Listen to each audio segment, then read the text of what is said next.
Hi, my name is Shay Rounds. Today I'm going to discuss the world music of Frederic Chopin. Initially, I just wanted to talk about the beginning years of his life because it's what made him into who he is today. He was born Frederic Franciszek Chopin on March 1st, 1810 in Zelazowa Wola, Duchy of Warsaw. His father, Nicholas, was a bookkeeper when he met his Chopin's mother, Justina. After a little bit later in life, his father switched over jobs to a tutor for the aristocratic families of Warsaw. This gave him privilege to meet really important people.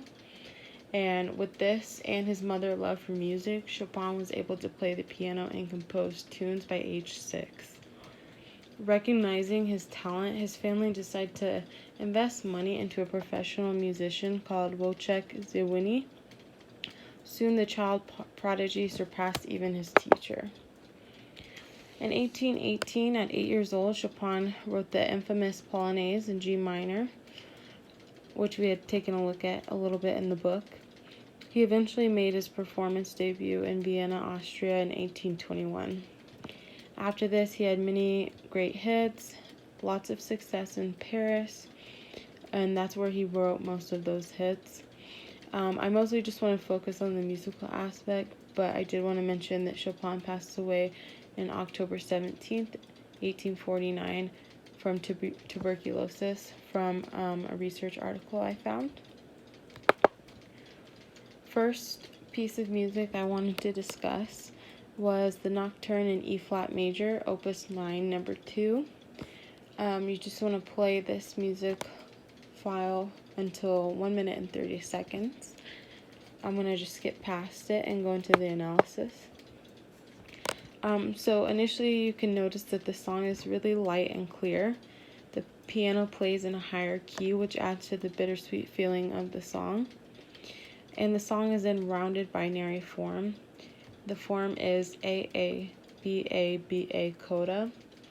And the first section of the song is played with little other embellishment, just a really good highlight on just the music and the notes.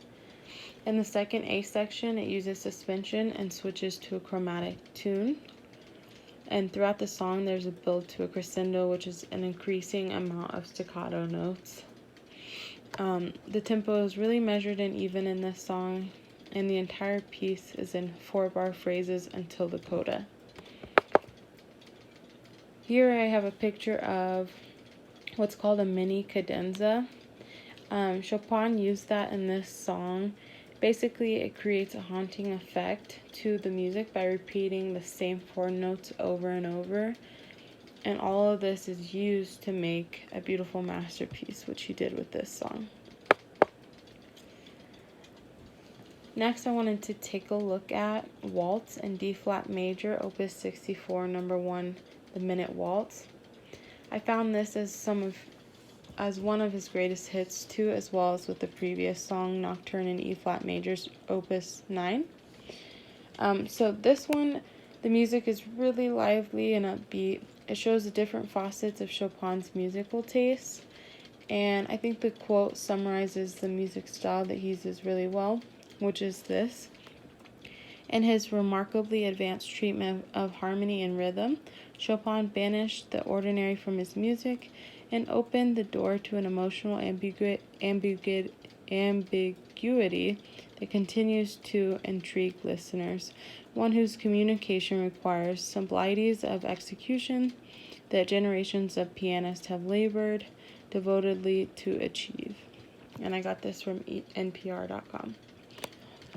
This piece is also often nicknamed as the 1-minute waltz because many pianists attempt to cram it into 60 seconds, which Chopin didn't intend for it to be played this way, but a lot of people do attempt that. So when you take a look at the song, you can see that it has a very rapid tempo and it follows the ABA structure the entire song. The tempo is quick and it reaches a peak at the end of each song. It is played in a really high pitch with varying quick notes that add to a disjunct melody. The B section is sostenuto and the A section is leggero. The song is very quick and the homophonic homophonic texture adds to the dark tone of the song. The last piece I wanted to look at is Etude Opus 10, number 12. We're going to listen to this one for 2 minutes, as well as the previous one was for 10 minutes as well. And I'm just going to jump into the analysis of the song.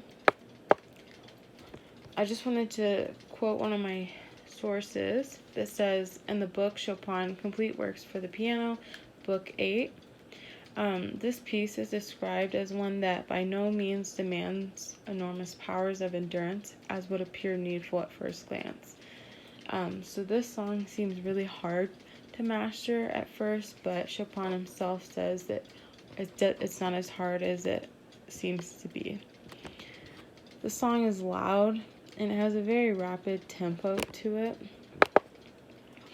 And the song follows the stropic form of A coda. The piano also uses a homophonic texture with the interweaving of notes at the same time.